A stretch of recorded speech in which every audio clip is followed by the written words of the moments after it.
Look, this might be the most important solo raid prep video that you'll watch. In this video, I'm going to go over how I prep for solo raid each month. My method, I think, works best for people who want to spend as little as possible and for people who prefer to be free to play. Because solo raid requires you to be so smart with your consumables, you need to be absolutely sure you've invested in your Nikkes the right way. Let's dig in. Let's look at the example of Altruia. So we know Altruia is Iron Week. Shift Up is a business first, and good business dictates that the current banners will be useful for the current event. So we can reasonably conclude that Chisato is going to be pretty good in this solo raid, and possibly Akina. Because these characters are new, because it's the new event, that means that Shift Up wants us to spend money in order to get these characters.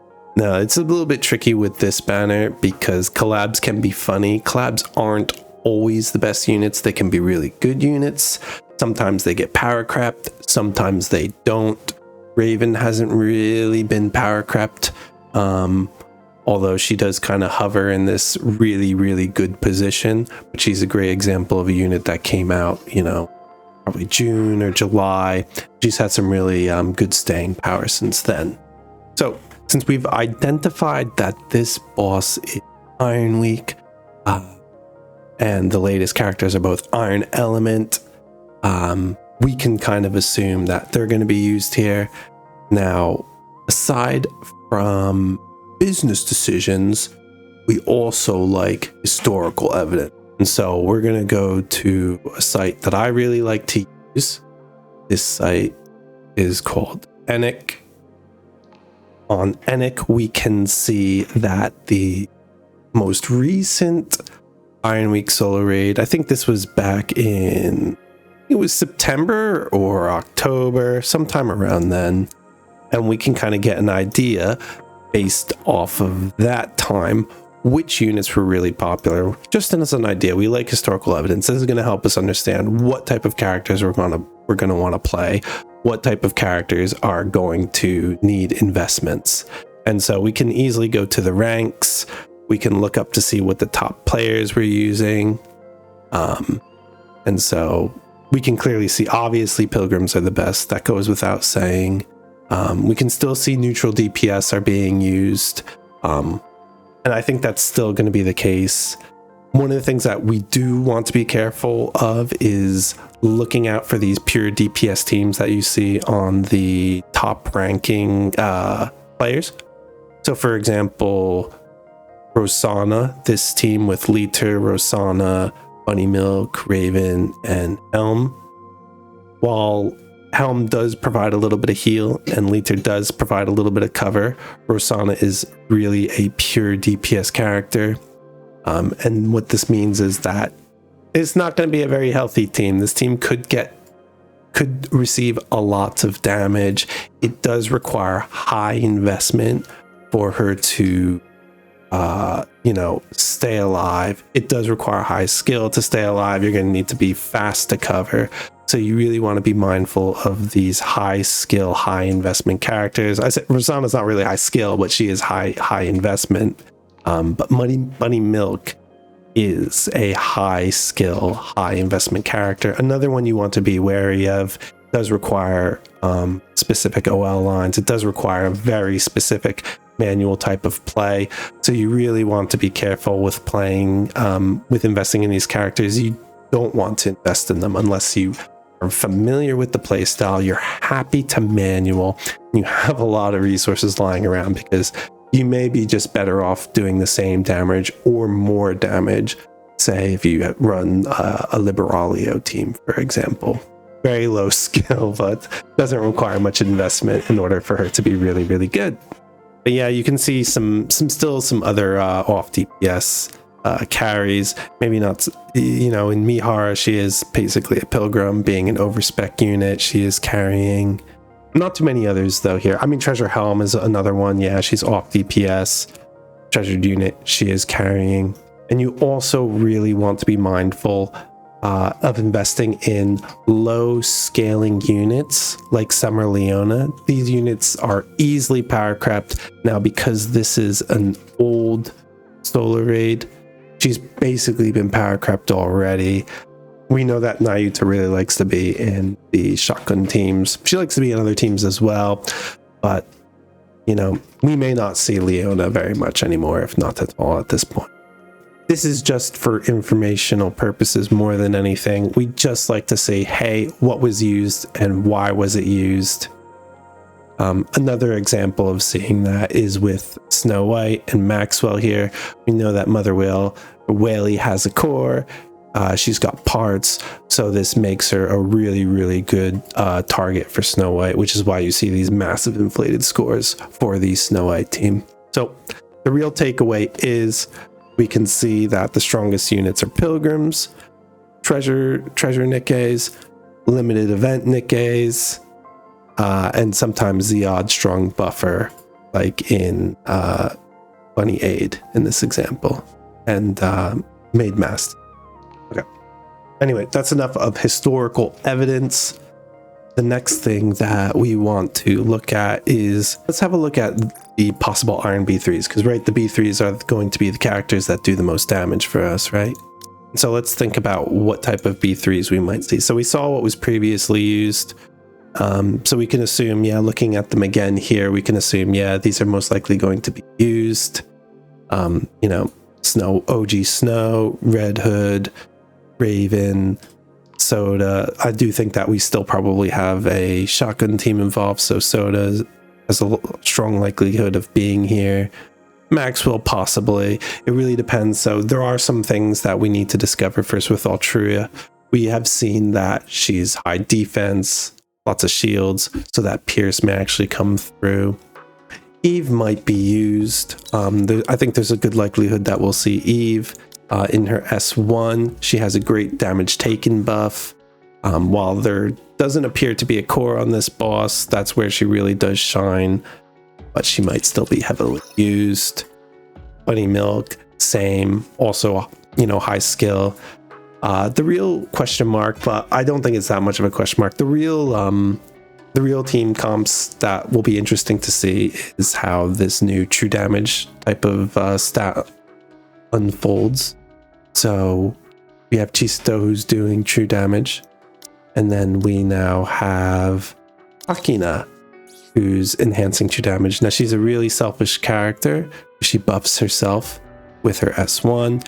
She buffs herself with her burst. However, she does boost true damage quite a bit in her S2, and I believe this goes up to about 140%. And so that's going to enhance Chisato's damage quite a bit. And you never know. I don't know. Maybe this makes Treasure Laplace come off the bench. Possible. She does quite a bit of true damage herself, and in her treasure, has her basically invert. Her normal damage is applied as true damage when Hero Vision is fully stacked. So you never know. Maybe there is a chance that Chisato and Takina, maybe not Chisato and Takina, but maybe Takina and Laplace. That would be kind of cool, but I wouldn't get my hopes up for it. But that means now that we have so many more elemental units that are strong, less likelihood of using the neutral units, but there's still a chance. You know, we still might see these neutral units. You know, we still very well might see Mihara coming out, I think, possibly with Liberalio as well. These are just very strong units that most people have invested in. And if you've invested in Liberalio quite heavily, but you haven't invested in, say, you know, I don't know, Chisato or Maxwell that much yet, because Maxwell's quite old. You're not an older player. Or Chisato, you know, she's brand new, and you might not have as many consumables lying around. You know, Liberalio can actually come and fill in some of these gaps. Now, with treasure units, there's a likelihood that Spy could make an appearance here. She helps characters with Pierce deal a lot more damage, so we might see the likes of Snow come through. If there's not that much scope for parts damage or core, then it could boost her damage still. Same with Red Hood, missing out that kind of core. But the Pierce is a really huge factor, especially with this boss. This boss looks like shield is going to be important to crack. So Vi could actually very much help these units out, Maxwell included. Then of course there's new Moran. So Moran is like basically the new leader. So Moran is going to be a strong candidate for making an appearance. And then there's Privity as well.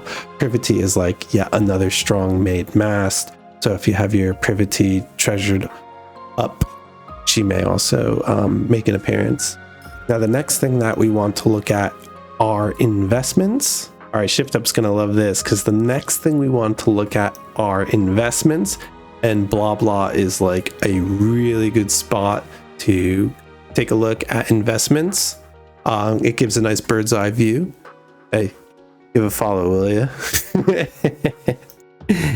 So let's have a look at my investments.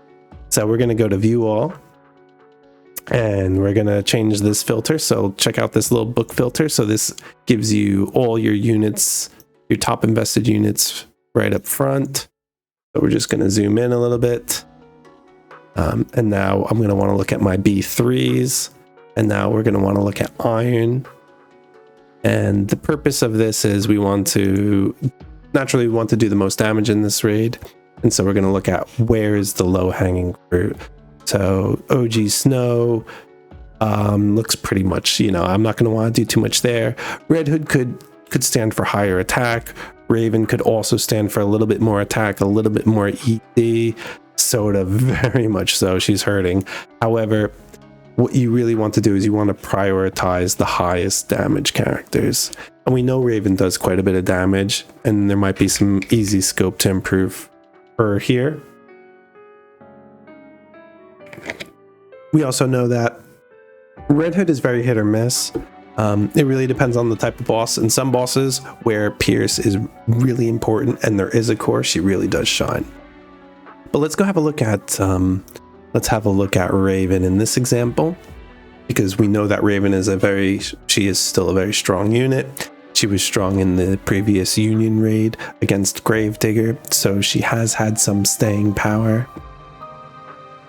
What's not pictured is my Roppy Red Hood. Now this is going to be your number one. You're going to want to invest in your Roppy Red Hood for this raid, basically for every single raid.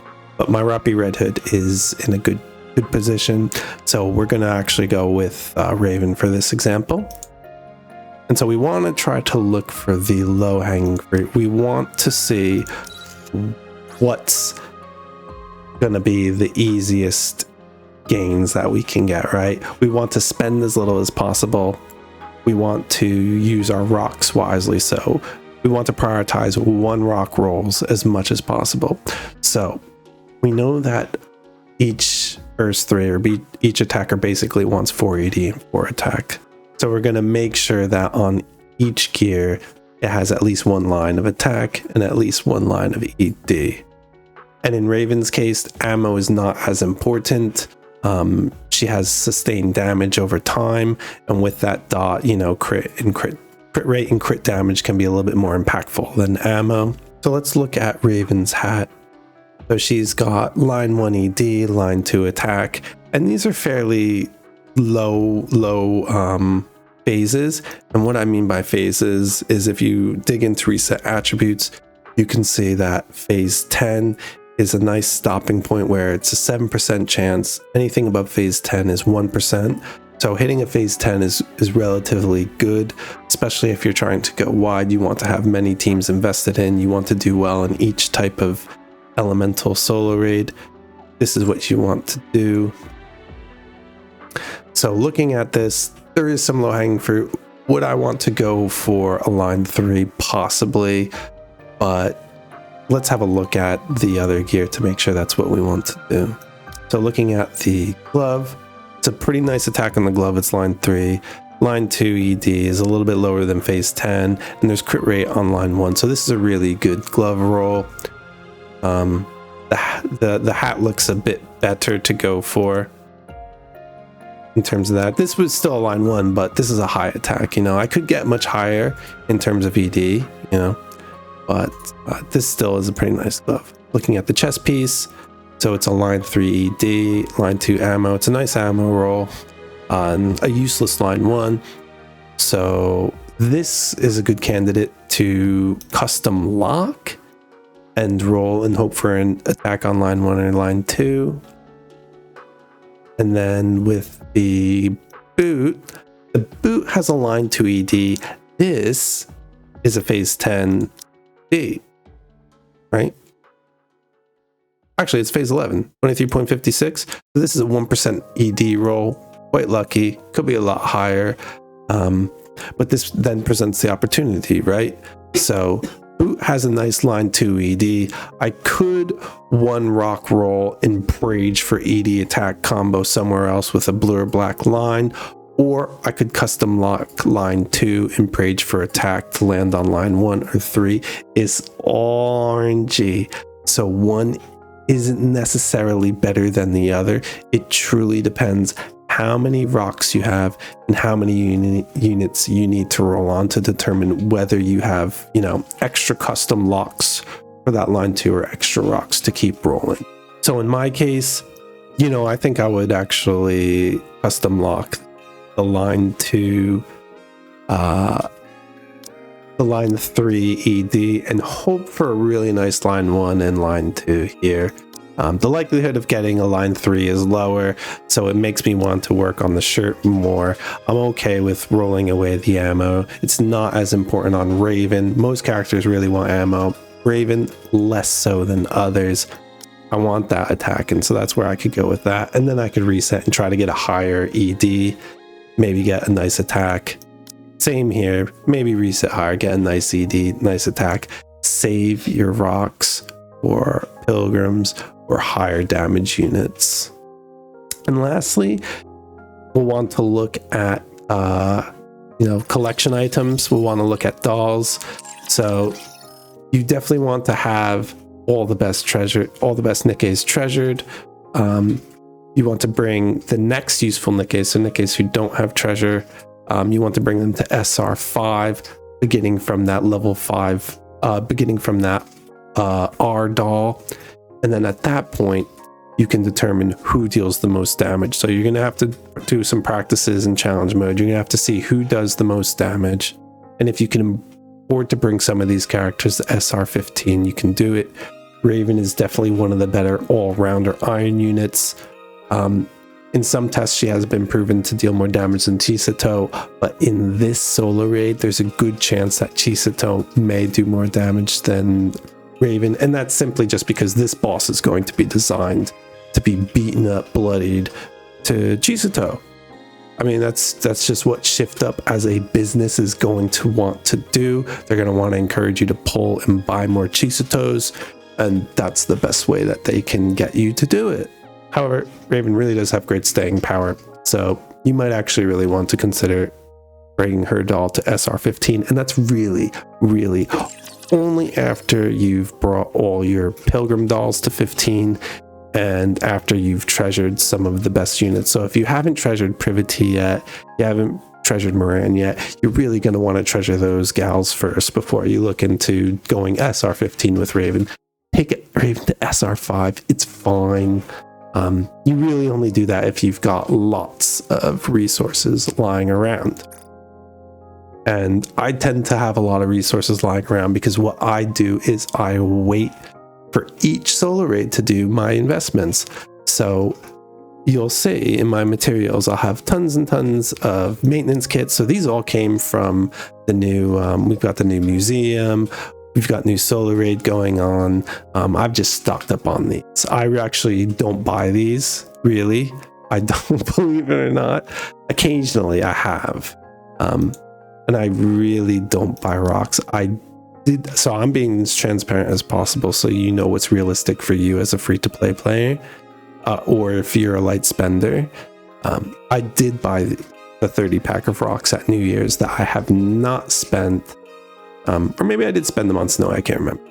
But plus or minus 30, there you go. I'd have 144 or 174 just from all the, double boost Fridays, double boost weekends, and doing Kraken only. I religiously only do Kraken.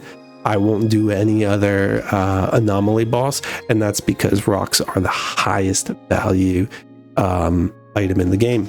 You can see that in the store, and you can see that in the scarcity of this item. We don't get rocks. No, and they contribute to the end game gear. It's the final frontier. So in closing, you'll want to slow your roll and watch how the top 50 players perform over the first couple of days in each solo raid. You learn a lot from seeing what teams they use and how they make up their squads. They discover tricks with bosses, and they learn where some Nikkes are best slotted in, and that takes time. So don't dig into any investments just because you saw someone do really well within the first few hours. Making the wrong investments is really punishing, be it time or money. So it's worth giving yourself some breathing room. Take your time, think about what you're doing, and Dojinshi, I hope you enjoy. I hope this helps, and if you made it to the end, consider subscribe, consider a like, and I hope to make another video for you really soon.